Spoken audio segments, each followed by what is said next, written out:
Hello guys, আসসালামু আলাইকুম। দেখেন আমার এখানে ৬টা চীনা হাঁসের বাচ্চা। যে ৬টা বাচ্চা ভিডিও আমি আরও আগেও করেছি যে আমি ৬টা বাচ্চা রেখেছি, পুরুষ হাঁস বিদায়। দেখেন আমি প্রচুর গরম পড়তেছে, প্রচুর গরম পড়তেছে।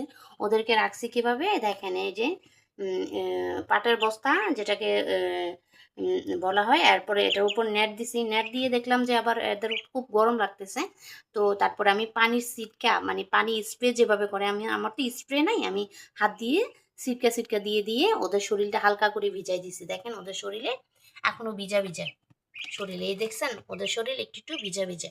আমি ওদেরকে ভিজাই দিছি যেহেতু প্রচুর গরম পড়তেছে, প্রচুর গরম। আজকে ওদেরকে আমি গোসল করাই নাই, যার কারণে দিনে আমি ৩ বার ওদেরকে এভাবে পানি ছিটা ছিটা দিয়ে দিছি। দেখলাম যে ওরা গরমে হাঁপাচ্ছে, গরমে হাঁপাচ্ছে। যখনই দেখবো যে চীনা হাঁসের বাচ্চা গরমে এভাবে হাঁপাচ্ছে, তখনই আমরা হালকা হালকা না হয় গোসল করে দিব, না হয় হালকা হালকা পানি ওদের ছিটকা দিয়ে ওদের শরীরে স্প্রে করে ওদের শরীরে দিয়ে দিব। তাইলে আর আপনার একটা বাচ্চাও নষ্ট হবে না। দেখেন আমার এখানে ৬টা বাচ্চা, ৬টা বাচ্চা মার্শাল্লাহ বড় বড় হয়ে উঠছে। দেখেন বাচ্চাগুলো কত ফুটফুটে। আজকে দিনে আমি ৩ বার ওদের শরীরে এইভাবে একটু একটু করে পানি ছিটা দিয়ে দিছি।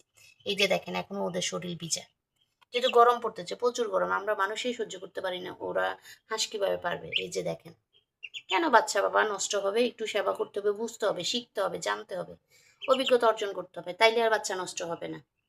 আচ্ছা ঠিক আছে, দোয়া করবেন। আসসালামু আলাইকুম।